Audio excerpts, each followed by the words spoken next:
All right. Welcome to week 4. Fyodor Dostoevsky. We have so much to cover.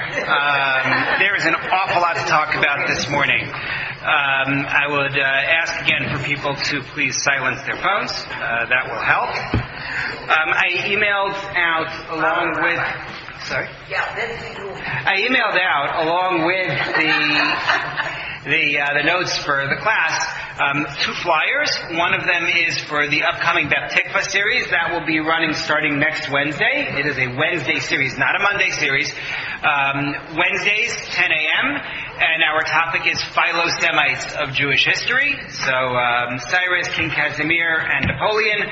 Why did they help us? Why did they like us? Did they really like us? What was our reaction to them? That'll be a 3-parter. And then I also sent out the flyer for the June-July series that will be at Yeshivat Or Chaim in my home base. And that one is the Jew of the Future. So those went out in the email that went out yesterday. I will send up a follow-up probably with it, with the 2 flyers as well. Both of those series are free of charge. Okay, so there was a lot that I wanted to cover today, and our learning is for a refuah shlema, speedy recovery for David ben Esther. All right, what I want to do is start out with a quote about Dostoevsky, but then veer off a little bit into something else, and then come back to Dostoevsky.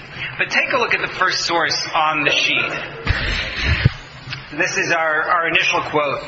And this comes from Professor Joseph Frank. Professor Frank is professor of comparative literature, or was, at Princeton University, as well as Stanford, which, is quite a commute. But it's very interesting, because when you read the opinions on Dostoevsky and the Jews, you get 2 different perspectives. You have some who believe, he just didn't like us. Flat out didn't like us for various reasons through his career, as we'll see. And then you have others who sort of apologize for it in one form or another and say, well, he was a function of his times, or he was actually trying to present us in a positive light, but playing to the prejudices of his audience in order to let that play out and then get to the positives about us. We're going to talk about why you have these 2 reads. Frank is on the apologist side. He thinks Dostoevsky was not so bad. But what's really interesting to me about what you have in number 1 is Frank wrote multiple books on the career of Dostoevsky, but this is his foreword that he writes to a work on Dostoevsky by Dr. David Goldstein. Goldstein is of the belief that no, Dostoevsky really didn't like us, was brutally against us, but he invites Frank, who is of a different camp, to write the foreword for his book anyway. And Frank chooses the opportunity to criticize Dostoevsky, to criticize Goldstein for his stance. So he's going to promote his position in the introduction to Goldstein's book. So take a look at what he has to say. Dostoevsky's anti-Semitism, in my opinion, should perhaps not be taken to be as much all of one piece as Goldstein tends to assume. He never admits the possibility that Dostoevsky might have had conflicting feelings over the issue or be caught up regarding the Jews in the same sort of inner conflict that we know him to have wrestled with on so many other important matters. What distinguishes his anti-Semitism from all his other national, ethnic, and religious hatreds is that here and here alone he appears to betray a certain sense of guilt. Perhaps in this respect also, as in the case of his novels, it is necessary to invent a new category for Dostoevsky, the category of guilty anti-Semite. I hate Jews, but I feel bad about it. Betty, where are the extra sheets? They're over there. Okay.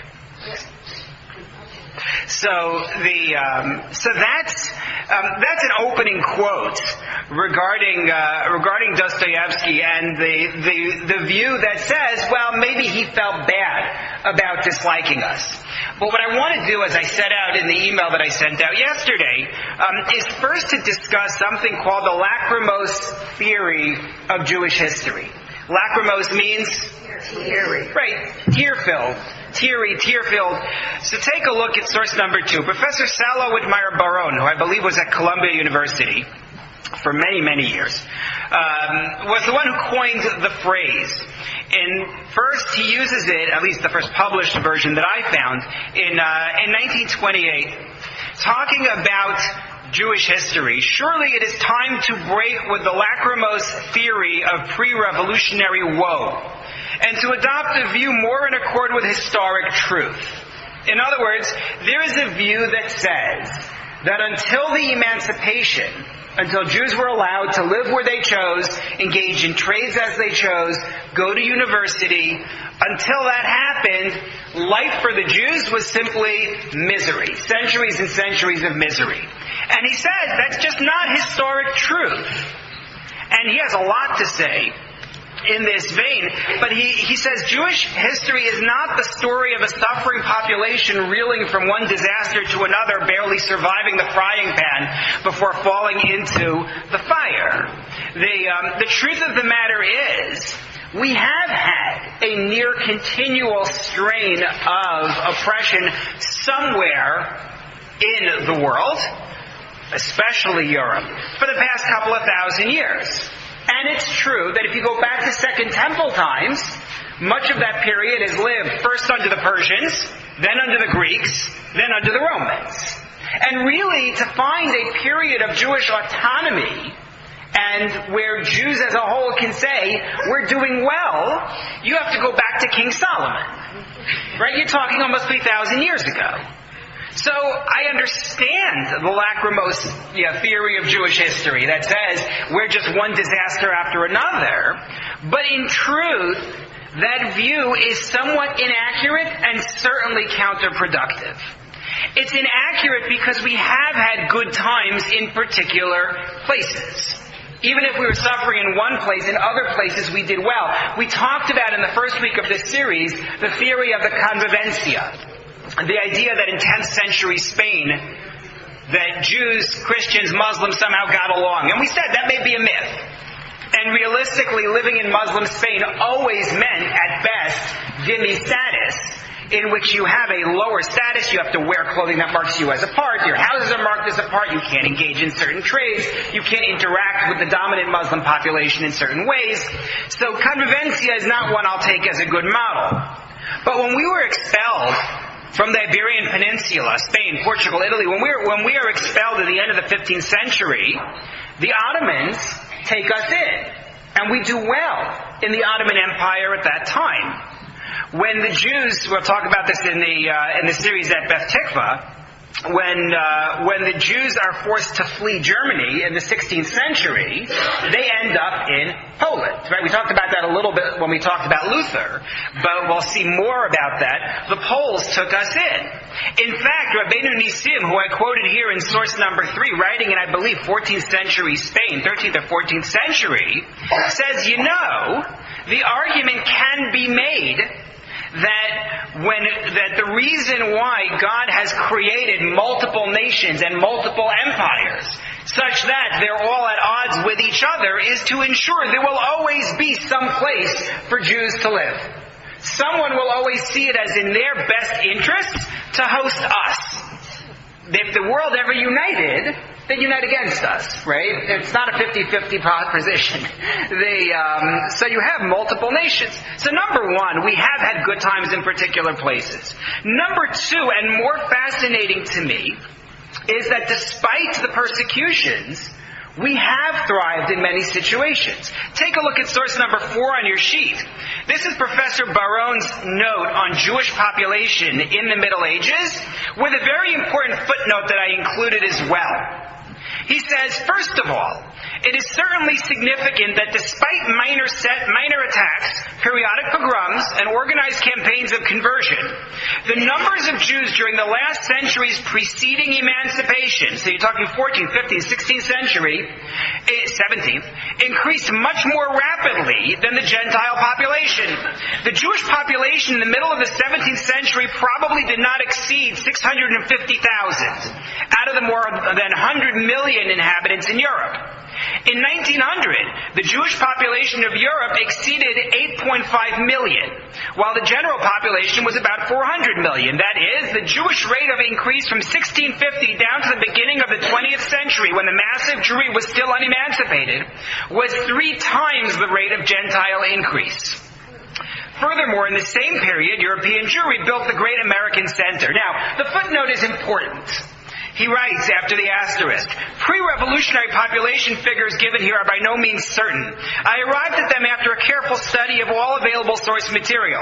It is impossible, of course, to give these sources here or to explain the methods of textual criticism and synthesis used in arriving at the conclusions. It has long been apparent, however, that figures given by our classic histories are far from reasonably exact, which is all that mine pretend to be.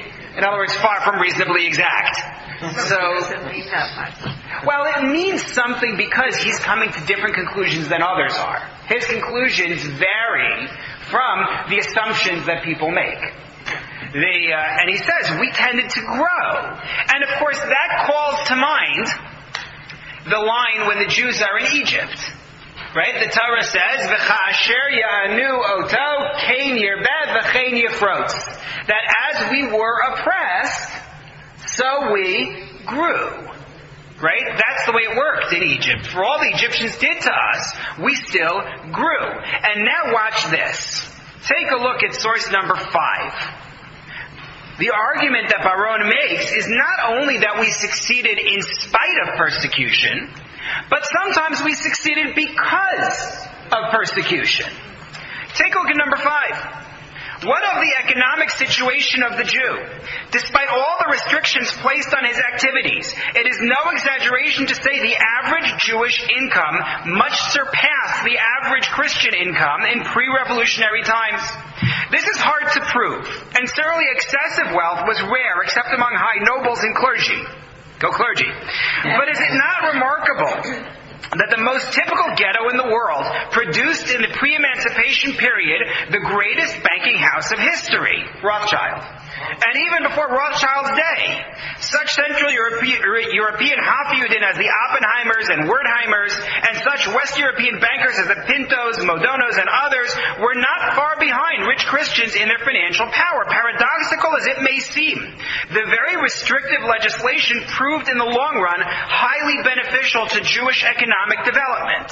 It forced them into the money trade, and throughout the Middle Ages trained them in individual enterprise without guild backing. Right? As opposed to people in trades who rely on the guild, you have to make a go of it independently. Compelled them to set up wide international contacts and equip them with vast sums of ready cash. With the dawn of early capitalism and the need for ready money for the new manufacturers and international trading ventures, the Jew fitted readily into the new economic structure. So that we actually succeeded in some measure because of the persecution. It's very interesting, God willing, in the last week of the class at Beth Tikva, when we talk about Napoleon, I'm going to point out, even though Napoleon promised emancipation for the Jews, not all Jews thought that was a good idea. In the battle between Napoleon and Tsar Alexander, there was a major Jewish figure who took a strong stance against Napoleon, hoping that and praying that the Tsar would win. Who was that? Anybody know?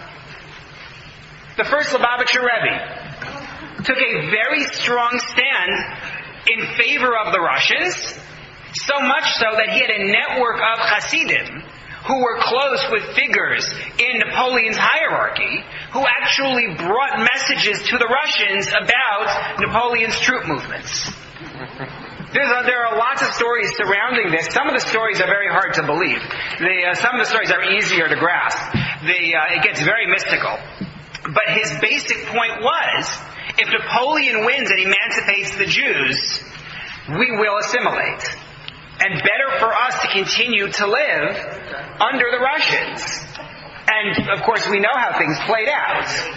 Right? It not really played out, because the truth is that our emancipation was started by Napoleon and then rolled back. And then it started again. It wasn't a direct line from Napoleon. But it is clear that what he was afraid of ultimately took place.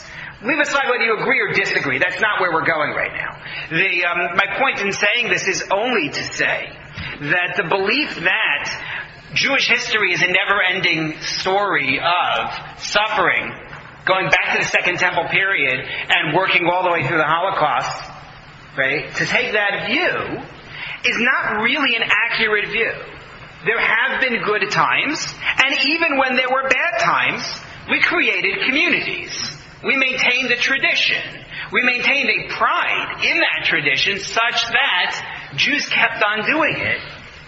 I don't think this is something that should be minimized or something that should be that should be ignored because of our focus on the ways in which we suffer. Now, there are those, it will not surprise you, who disagree with Baron. There's a lot of material now on it. There's the anti-lachrymose theory of Jewish histories. There's the anti-lachrymose theory. If you go online, I'm not kidding, you can find an awful lot. We could do a separate series on this point. On the question of just how bad has Jewish history been. But one other piece that I think is really important is something that Baron writes in his formulation in 1963. Everything I quoted before was from an article of his in 1928. But he publishes another article 35 years later in source number 6, in which he writes, "All my life, I have been struggling against the hitherto dominant lachrymose conception of Jewish history, because I have felt that an overemphasis on Jewish suffering distorted the whole picture of the Jewish historic evolution, and at the same time badly served a generation which had become impatient with the nightmare of endless persecutions and massacres." And that's the key piece to this.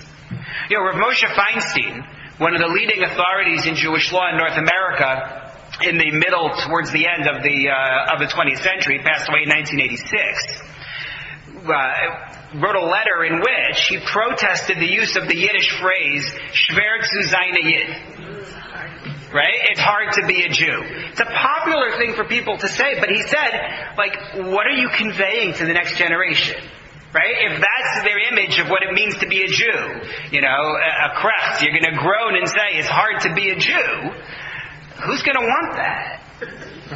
Who would choose that? And it's not the only way to look at our history, and that's the point that Baron is making here. He's writing in 1963 about a generation that is impatient with the nightmare of endless persecutions. He's talking about the survivors of the Holocaust and their children, who would just say, "Let me walk away if that's what it means. If it's just one more disaster after another, I don't need that." And so that's the point that he makes. Not only is it inaccurate, but it's counterproductive. So that's just a little bit on that piece of things, which really deserves its own discussion at some point. But I wanted to at least put it in here at Dostoevsky's expense. So now we'll come back to Dostoevsky. In case anyone is curious, there is no right way to write Dostoevsky in English. There are so many different ways that you can do it. You could have a Y at the end, you could have two I's at the end, you could put a Y in the middle, you don't have to, because it's not an English word. Stop trying to force the English alphabet onto Russian sounds. We're not going to have time to do his whole biography, but certain pieces of it we will have to talk about, because otherwise the story won't make any sense. So what I want to do is talk about Dostoevsky's approach to Jews, how it evolved through his career, why it evolved through his career, and then spend the last few minutes talking about, so what does that mean for us in terms of reading his books? And it's not just about reading his books, it's about listening to Wagner's music, it's about any number of cultural contributions that have come from people who, to one extent or another, didn't like us and made it known. So, Dostoevsky is born in 1821 in Russia. We're not going to spend a lot of time on places and dates.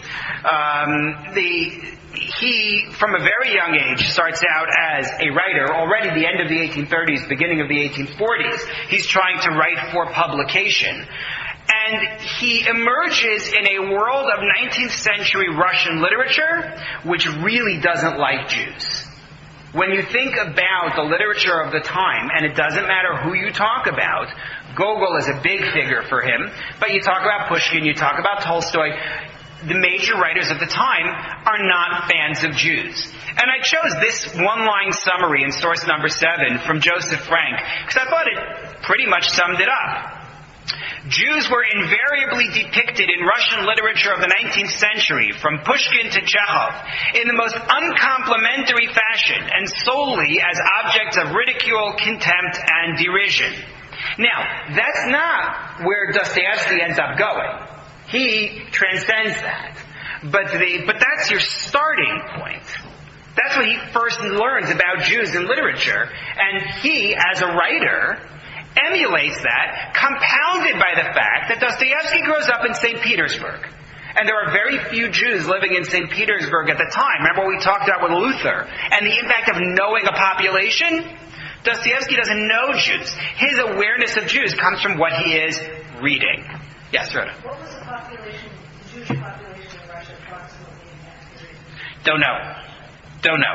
There are large numbers of Jews. The question was, what's the Jewish population of Russia at that time? And I don't have a number. There are large populations of Jews in the general Eastern European area leading into Russia, meaning Poland, we've talked about, had been a refuge for Jews earlier. Poland, Ukraine. The question is also, what year are you talking about in terms of whether it is Poland, Ukraine, or Russia? That's confusing, certainly for me. But the answer is that in general there are Jews living in the area. So he actually writes a play called Yankel the Jew. Yeah. Among his first writing. Yeah. No, you've never read it. It was not published. We don't actually have a clear sense of what was in it. He makes reference to it in some letters of his. He's going to pay somebody back after this play, Yankel the Jew, gets published. That sort of thing.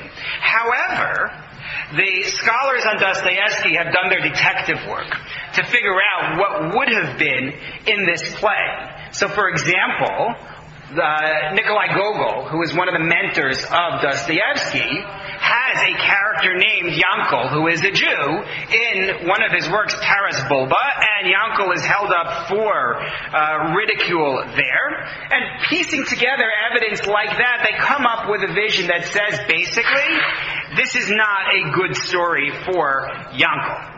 But I think it's really telling that in an early play, he chooses that as his subject. Jews are not incidental to him.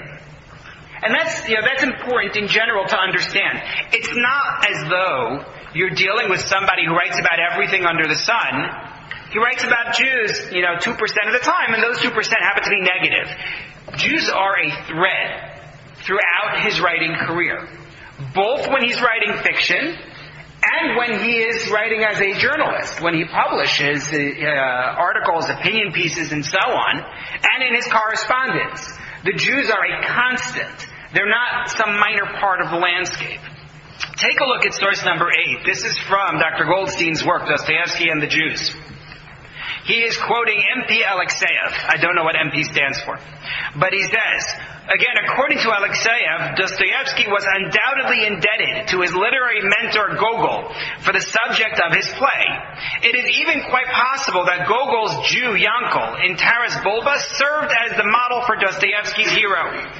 Hero not in a good sense. Hero just meaning main figure. At any rate, Alexeyev is convinced that the Yankel of the young Dostoevsky was patterned on the Jewish stereotype that one finds in the Russian literature of the first half of the 19th century and later on in the works of Dostoevsky himself. So he's there from the beginning. There are certain major transitions in the life of Dostoevsky which affect his relationship with Jews. One of them is that in the year 1849, he is arrested for anti-Tsar activity. He is involved with a literary circle which includes revolutionaries. He himself is involved in reading and perhaps promoting literature that is viewed as against the Tsar's government. So they arrest him. He's put in solitary confinement for a year. Then he undergoes a mock execution, meaning they tell him he's been sentenced to death. And they put him up there to be killed by firing squad. And they put the blindfold on him and everything else. And then they say, no, you're not going to be executed. Instead, you're going to a forced labor camp, after which you will be taken into the Tsar's army. And so he spends the next 4 years in a labor camp in Siberia. And then the following 5 years or so in the Russian army. During that time that he is in Siberia, he meets his first Jew. The first Jew who he really gets to know. There is one Jew there in the labor camp, and this fellow who is there is known to us. We have records of him. His name is Yishai, possibly Bumstel. He was a jeweler who was somehow given charges of murder, although it's unclear what exactly that meant. Did he do something, or was it just a charge against him by someone who didn't like him? Very unclear. He is presented in a work which Dostoevsky writes, which is based on his experience in the prison camp. The book is called House of the Dead in the editions that I've seen. And he provides a lone Jew who is there, who, in his version of it, is named Isai Bumstein. Right? He's not working very hard at concealing the identities of the innocent. Interestingly, though, the records that we have of this fellow Bumstel, who was in the prison, suggest that he had actually converted to Greek Orthodoxy before ending up in the prison, but not in Dostoevsky's work. In Dostoevsky's work, he is very publicly Jewish. So this is the one person in the prison camp who is described as a Jew. And Dostoevsky makes him not only a jeweler, but also, of course, a moneylender. Because Dostoevsky said to him, if you're a Jew, you're a moneylender. And he mocks him mercilessly for his appearance, his conduct, and his Jewishness. And I brought you some excerpts here in source number 9.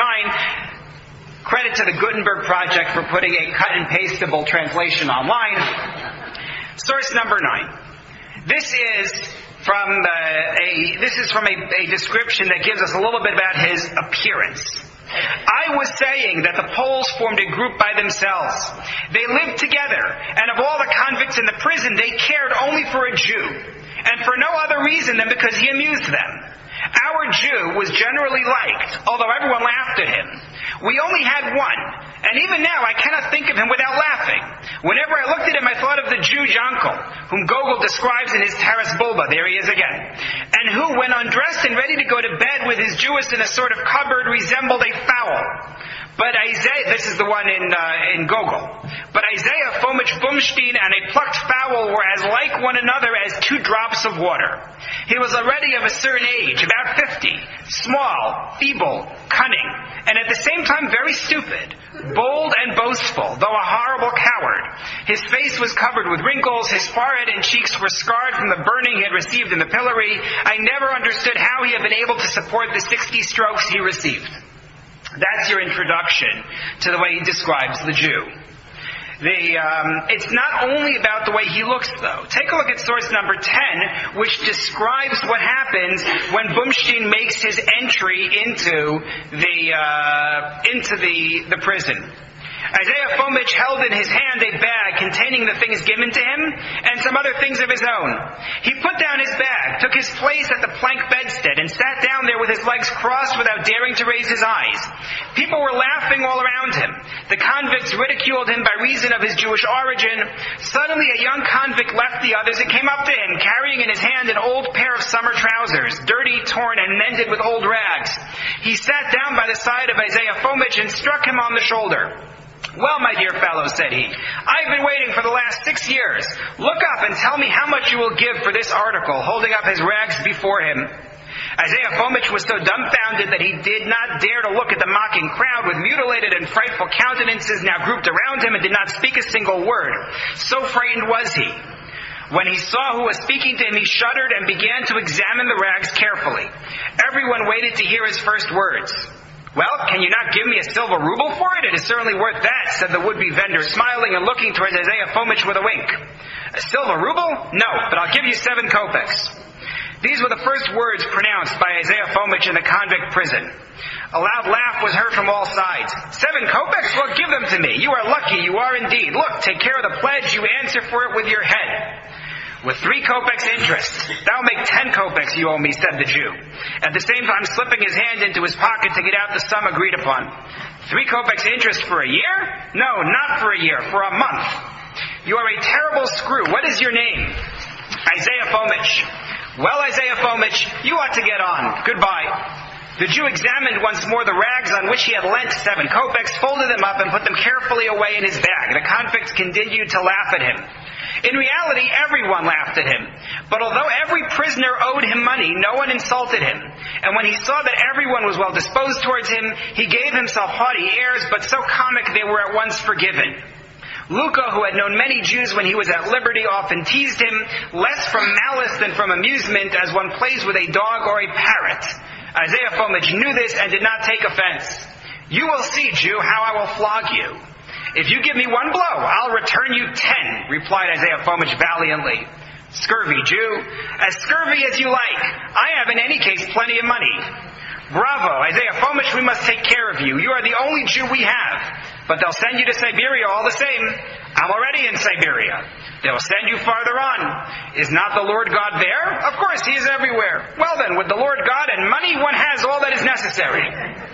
What a fellow he is, cries everyone around him. The Jew sees that he is being laughed at, but does not lose courage. He gives himself airs. The flattery addressed him causes him much pleasure, and with a high, squealing falsetto which is heard throughout the barracks, he begins to sing a la la la la to an idiotic and ridiculous tune, the only song he was heard to sing during his stay at the convict prison. When he made my acquaintance, he assured me solemnly that it was the song and the very air that was sung by 600,000 Jews, small and great, when they crossed the Red Sea, and that every Israelite was ordered to sing it after a victory gained over an enemy.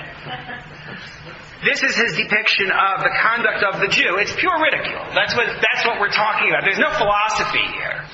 There's no religion involved directly in this. He does mock this fellow Blumstein for his prayers. If you look at number 11, he says things which are very much untrue.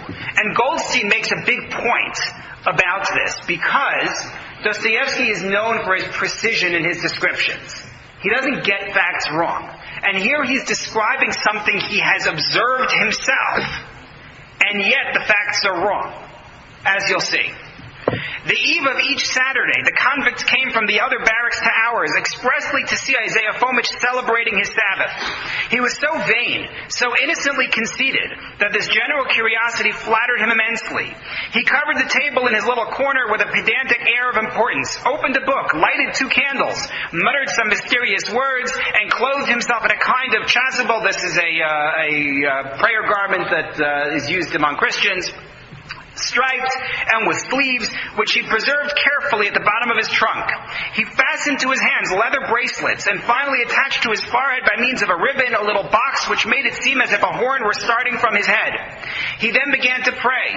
He read in a drawling voice, cried out, spat, and threw himself about with wild and comic gestures. All this was prescribed by the ceremonies of his religion. There was nothing laughable or strange in it except the airs which Isaiah Fomitch gave himself before us in performing his ceremonies. Then he suddenly covered his head with both hands, began to read with many sobs. His tears increased, and in his grief he almost lay down upon the book, his head with the ark upon it, howling as he did so. But suddenly, in the midst of his despondent sobs, he burst into a laugh and recited with a nasal twang a hymn of triumph as if he were overcome by an excess of happiness. Okay. What's wrong with this account? Fill in on Shabbos, Friday night to boot, right? It's also interesting that he describes the tallis in terms of Christian prayer garments. But in terms of the fill-in Friday night, so Goldstein argues that this is meant as a way to expand on the ridicule. Even though he knows he never saw him wearing tefillin on Shabbos, nonetheless, it will fit with making him look unusual and up for insult. Not to mention, Friday night we don't wear a tallis, right? Tallis is worn Shabbos morning. But he's just trying to play up the absurd picture of the Jew. Now, what's really interesting, going back to what I said to you in the beginning, about how people take Dostoevsky in different ways, and some apologize for what he's doing. I brought you 3 different approaches to this. Take a look at source number 12. I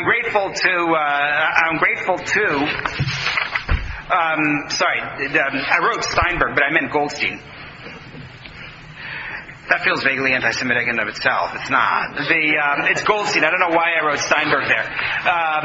But he translated the following piece from the Russian.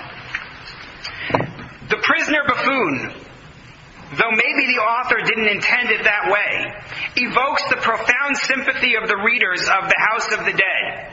We see this frail, sickly, almost old man innocently hurled into the penal hell of Siberia amidst a pack of criminals brimming with scorn and derision for his national origins, steadfastly and openly upholding the faith of his forefathers. In other words, it's actually meant to show, look at the Jew, against all odds, he continues to maintain his religion, and we're supposed to admire him. Then you have, in source number 13, a view that it's actually sympathetic.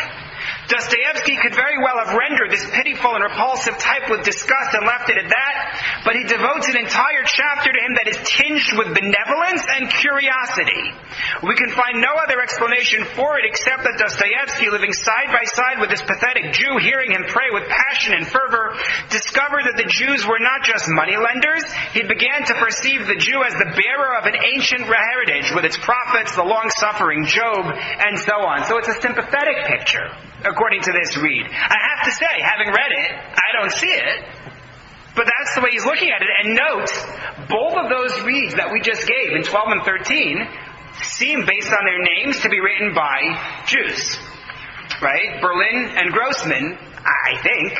And again, can't assume, but it sounds like we're talking about Jewish critics. And then in number 14, Professor Robert Jackson of Yale. And he says, that's not what this is. Isai Fomich, for all his entertaining vanity and posturing, was clearly the epitome of that moral and spiritual disfigurement that Dostoevsky had observed in the insulted and injured. That's not an insult. Meaning Dostoevsky is the one who stands up for the insulted and injured in his writing. If you've read him, you know that outside of when he's talking about Jews, he's a big defender of the insulted and injured. Yet Dostoevsky did not lift even a corner of the comic curtain that conceals the tragic life of the Jew. There's no sympathy for us here. He has sympathy for everybody else. He doesn't have sympathy for us. These are just insults. Now that's the early career of Dostoevsky. But then, in the 1860s, he has run-ins with moneylenders in European travels in Europe. He travels to Berlin. His first wife passes away. And then he marries his second wife, and they go on a couple of trips, I think, actually, in Europe. She was not a fan of Jews. If you take a look at number 15, you get a quote of hers.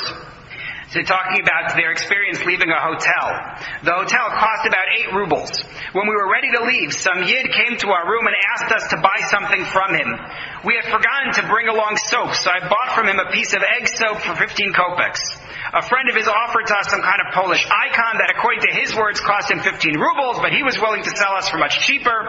All the same, we declined to buy it. Before long, our entire room became full of Yids who wanted to help us. Everyone was saying farewell and rushed to move our luggage, and in the end, all of them, of course, asked for a tip.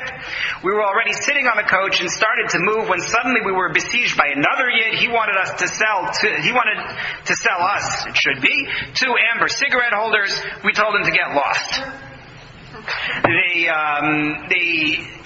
attitude towards the Jew is not only his, it also belongs to his wife. But he has run-ins in Europe during this period because he's broke. He's spent the money that he has. He needs money. He goes to moneylenders. Again, not all of them are Jews. But that is one influence on his writing going forward. A stronger influence on his writing going forward, though, was a change in his philosophy about Russia. There was a belief growing at this period, the 1860s, 1870s, and it would go further from there, that Russia was in a state of decadence. And what was needed in order for it to thrive and to become the great Russia again was a return to our Russian values, working the soil, the nobility of the peasant class, the idea that a certain Russian purism would be the redemption of the country, and that Russians would be the redemption of the world. Yes, Marlene. That was Slavism. Yes. And it was a Yes. who was looking towards Europe. Correct. And that's Crimean War and the expansion of Russia into that part of the world. Yes. And westward. Right. Precisely. You have this trend with Peter the Great of trying to adopt the best of Europe, and this is a reaction. It goes in the exact opposite direction. Before we get to Pan-Slavism, though, we have to go to the intervening step of Slavophilism. And I don't know if it's pronounced Slavophilism or philism, but that's really the intermediate step. If you take a look at source number 16 from David Goldstein, he says, once you have the belief in a sort of messianic idea, messianic role for the Russians, they're going to be the redeemers of the world, that triggers a certain approach to the Jews. Now that it fell, 16, now that it fell to the great Russian nation to fulfill the messianic idea, it was essential to disqualify that people who had given the idea to the world. Thus, in this new period and to the end of his life, Dostoevsky's attitude toward the Jews would take on a new dimension. Jews are no longer just an object of derision and contempt. They represent a dark and sinister force, detrimental to the accomplishment of Russia's historical mission. It's Russians versus Jews. You can't be the Messiah and have us be the Messiah at the same time. And that's what brings us to number 17. Slavophilism. As originally conceived, Slavophilism was based on two fundamental principles. On the one hand, the rejection of Western ideas, that's that reaction to Peter the Great. On the other, the affirmation of Russia's originality, its specificity, the idea that Russia is unique and special, exceptional. But toward the close of the 60s, and particularly in the decade that followed, Slavophilism, or philism, would assume among a certain segment of its supporters a more militant and chauvinistic character. It would discover and proclaim the brotherhood of all the Slav peoples and their aspirations for unity, and thus become endowed with a third principle, Pan-Slavism. The idea that all Slavs are united as one, and that they are the superior race. That's where this ultimately goes. And he buys into it hook, line, and sinker. And that leads him to a different sort of opposition to the Jews. Instead of the ridicule of the individual Jew, who is a laughable figure, like a Bumstein in House of the Dead, he now has a fear of the Jew and the Jewish people as a whole, as an entity which threatens the vision of Pan-Slavism. You follow? Now we are much more of a threat as opposed to just being a joke. So that, if you look at his article in Diary of a Writer in source number 18, this is not now part of his fiction writing. These are his articles that he's circulating in his journal. He's going to make reference to an idea in Latin in the middle of this. Status in statu, or I think that's roughly the pronunciation. It means a state within a state. That idea that he refers to there actually came from a work written by a Jew who had converted to Christianity and who alleged that that's the way the Jews function. If you think of the Protocols of the Elders of Zion, which hadn't yet been published at this point, it's the same idea. The idea that the Jews have their own sort of shadow government and are now running the world in secret. So look at what he says. Now the Yids are becoming landowners, and people shout and write everywhere that they are destroying the soil of Russia. A Yid, they say, having spent capital to buy an estate, at once exhausts all the fertility of the land he has purchased in order to restore his capital with interest. But just try and say anything against this, and the hue and cry will be at once raised. You are violating the principles of economic freedom and equal rights for all citizens. But what sort of equal rights are there here if it is a case of a clear and Talmudic status in statu above all and in the first place? If this is not only the exhaustion of the soil, but also the future exhaustion of our peasant, who, having been liberated from the landowners, unquestionably and very soon will be driven, as a community, into a much worse slavery of far more pernicious landowners. Those same landowners who have already rained the sap out of the peasant, it should be drained, the sap out of the peasant in Western Russia, those who are now purchasing not only estates and peasants, but who have begun to buy liberal opinion, who continue to do so quite successfully. As I see it, it is by no means due to our inaptitude or incapacity for action, but rather to our continued continuing ignorance of Russia, her essence and individuality, her meaning and spirit. The fear is of the Jew taking over. One last excerpt on this is 19. I know that in the whole world, when he wrote the Jewish question, it was an issue of his diary of a writer, and it was really his strongest statement against the Jews. He says, I know that in the whole world there is certainly no other people who would be complaining as much about their lot incessantly after each step and word of theirs, about their humiliation, their suffering, their martyrdom. One might think it is not they who are reigning in Europe, who are directing there at least the stock exchanges, and therefore politics, domestic affairs, the morality of the states. Now, how would it be if in Russia there were not 3 million Jews, but 3 million Russians, and there were 80 million Jews? Maybe the answer is there are 3 million, but I don't know. Into what would they convert the Russians, and how would they treat them? Would they permit them to acquire equal rights? Would they permit them to worship freely in their midst? Wouldn't they convert them into slaves? Worse than that, wouldn't they skin them altogether? Wouldn't they slaughter them to the last man, to the point of complete extermination, as they used to do with aliens in ancient times during their ancient history? This is where Dostoevsky has descended. I don't know how you can really defend him at that point and say he's not anti-Jewish. I don't understand the apologists. And they're all over the place. If you look around online, you will find loads of articles that defend him and his stance regarding Jews. And I think there's a reason for that.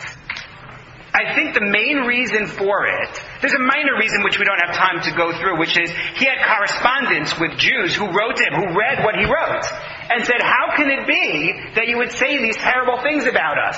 And his responses are cordial. He doesn't change his point of view, but his responses are very courteous.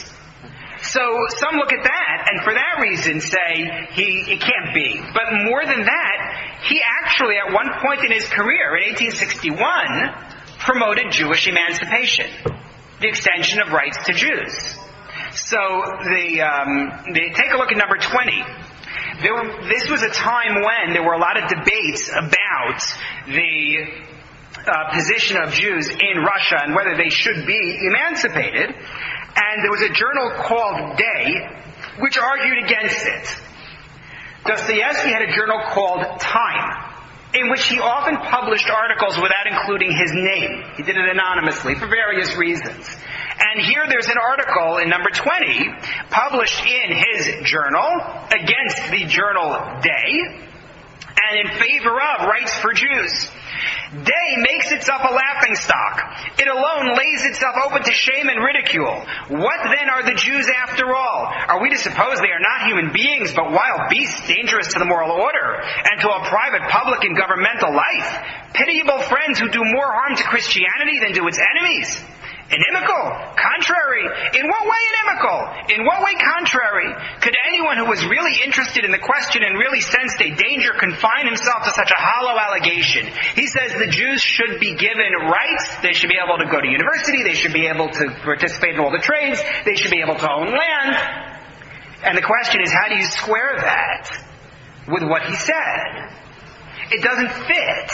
So one argument could be, this is before his pan-Slavism gets so strong that he cannot tolerate that. Right now he just views the Jews as ridiculous. You could make that argument.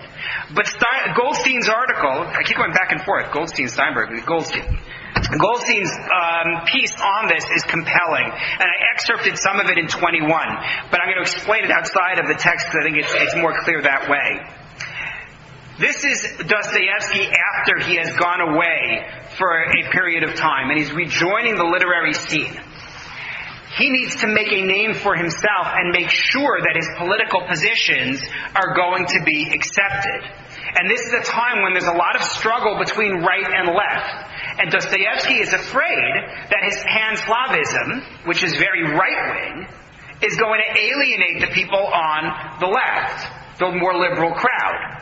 And so he is using this as an opportunity to demonstrate his liberal credentials so that he will not be criticized and alienated by those who are on the left in the literary circles. So the Jews, as the minority that was suffering, are a convenient place to demonstrate left-wing credentials. That's the way that Goldstein reads it. He brings quite a bit of evidence to support this contention, but this is part of why there are those who defend Dostoevsky on the Jews. Because they look, he said that we should have emancipation. Mind you, it isn't that many years later that he's very much against us. But at this stage, that's what he's doing. So, last piece. That's a little bit of a taste of his career, his anti-Semitism, to make sure that we understand it's really two different kinds at different stages. There's the ridicule early on, which is not really coming from personal experience of his. He's writing as he has seen others write. And then there's the latter part of his career, which is so philosophically against and so afraid of the Jews, painting them as a dangerous enemy of the state, a dangerous enemy of the peasant class, and he at this stage really is just so virulent in the way that he expresses himself to the Jews. There's so much more. I could recommend good books if anybody wants books that they could read on this. In particular, I do think Goldstein's book is a very good one, but there are many more out there that address this. But I wanted to spend a few minutes at least talking about how we respond to this. Like, do you read Dostoevsky or not? I wrote an essay online several years back on this, saying that I couldn't bring myself to read it, knowing how he approaches the Jews. And there are many more examples in his writing. I gave you some main ones, but there are many more examples in his writing of holding Jews up for ridicule. How can you read it? So there are really multiple problems. There are really three problems. The first problem with reading it is that it reduces the objective value of his writing. Meaning, if you believe that his writing has value because of what he has to say about the human condition, look at what he does with Jews and tell me, how much do you accept his word on the human condition? His observations about human beings. So some argue, no, it's incidental to his writing. He's still the same Dostoevsky he is elsewhere, and what he says about the Jews is just a separate piece. I'd be okay with that for his early writing, where it's just popular caricature that he is adopting and inserting in his text. I don't see how you can do that with his later writing, which is philosophical and really gives the lie to his humanism. I brought you here from Professor Frank in source number 22. Remember that Frank is an apologist for him. In relation to the Jews, I would suggest he could never reconcile himself inwardly to his own violation of what he knew very well were the commands of J.C. in whom he believed, meaning Dostoevsky is a strong Christian. This is part of Frank's view that Dostoevsky is conflicted and feels guilty about his anti-Semitism. So he says, he couldn't reconcile himself to the very un-Christian nature of his approach to Jews.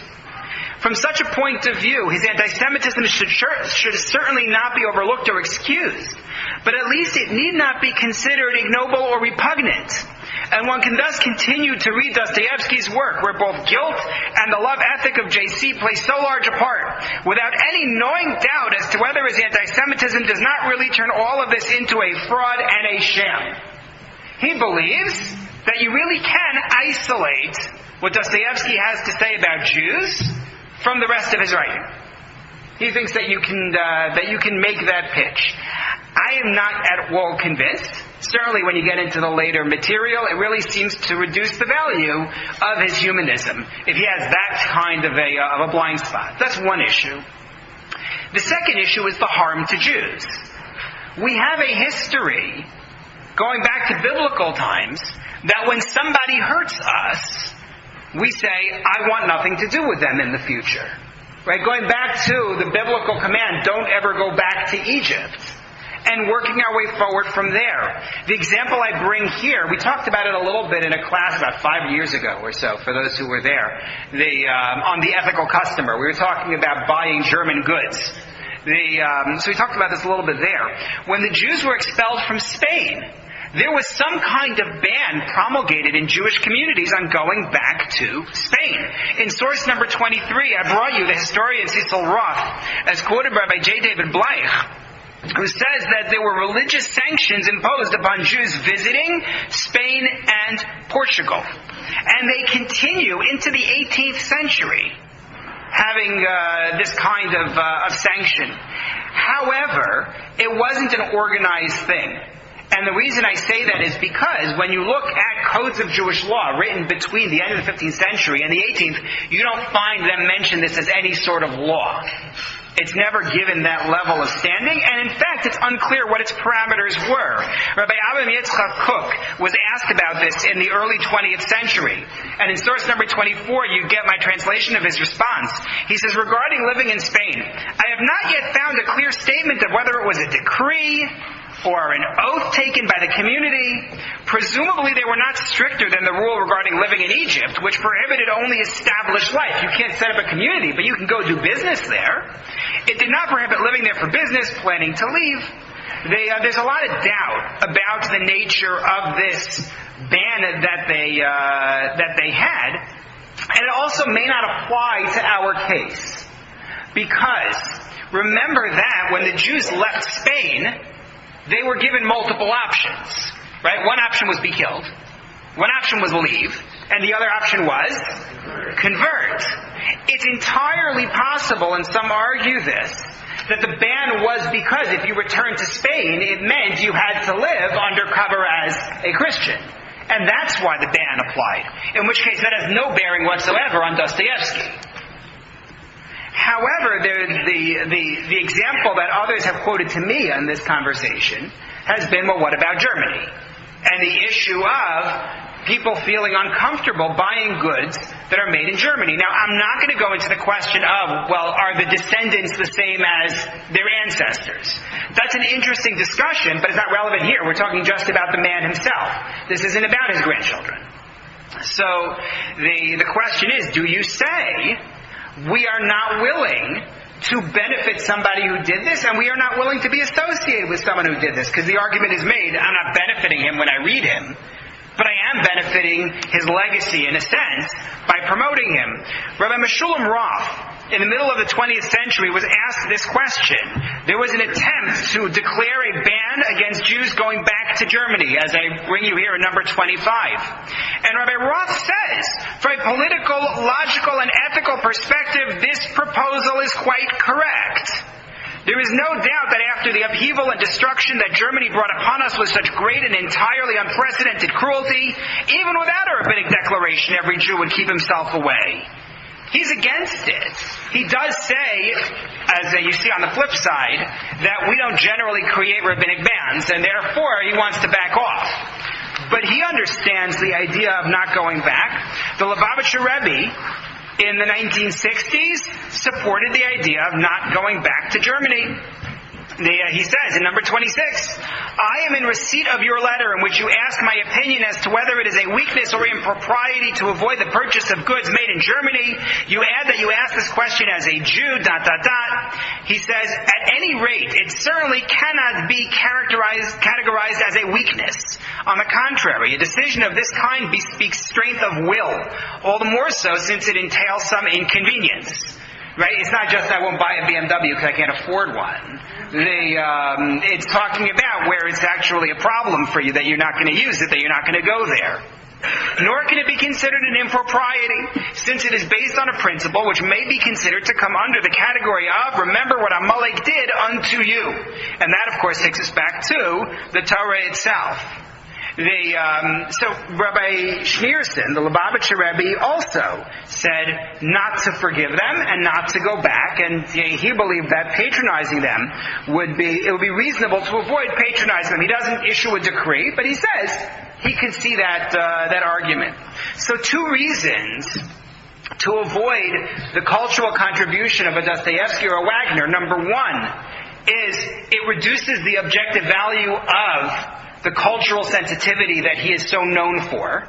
In other words, as art itself, it gives it the lie. And number two, you can't forgive his harm to the Jews. And then there's a third piece, which is that when you promote him, it encourages people to connect with him. It isn't just about reading him, but it's about the connection you get when you read a writer in a meaningful way.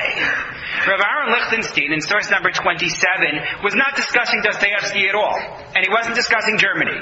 His discussion here was just in general about being careful what books you read, being careful what media you choose to view. And the fact that the artist, whoever it is, and whatever their agenda, can slant the product to convey ideas in ways that aren't even obvious to the viewer, but that will convince the viewer. So take a look at number 27. In stage and serious works, elements of motifs that might be problematic in their own right are depicted within a context grounded in the artist's ethical vision, which passes implicit judgment upon them and provides moral perspective. Modern literature in particular often seeks not only to arouse passion, but to provide moral and philosophic sanctions for acceding to it. In many respects, he gives you an example. A novel in which authority is invariably vested in the hands of rigid pedants while its opponents are imaginative and gentle is more insidious than nihilist manifestos. You follow? Precisely because it is less perceptible, subliminally insinuated influence may be doubly nefarious. It's actually worse, because you read it and you're influenced without even recognizing it. So that people who read Dostoevsky, who are not personally anti-Semitic, they don't particularly hate Jews, but if you're going to read stuff like this, over time it becomes an influence. So that's a third reason to say no. I have no interest in this, and I don't want to promote it. So, in fact, there is an argument within Jewish history, within Jewish thought, to say this isn't for us. We stay away from this. Does this apply to music? Music is not the same as literature. You can make the argument that it's a different that it's a different thing. But I think it's something that people should really think about carefully when they make that decision. Thank you very much. I apologize for monologuing today, but we had so much that we needed to talk about. As always, I will follow up, God willing, by email, and you can follow up with questions and comments to me, and I will respond when I can make the time for it. Again, we start already next week at Beth Tikva with the class on Philo-Semites, and that will be followed by Jew of the Future. I hope you can make it for the Beth Tikva class. No registration.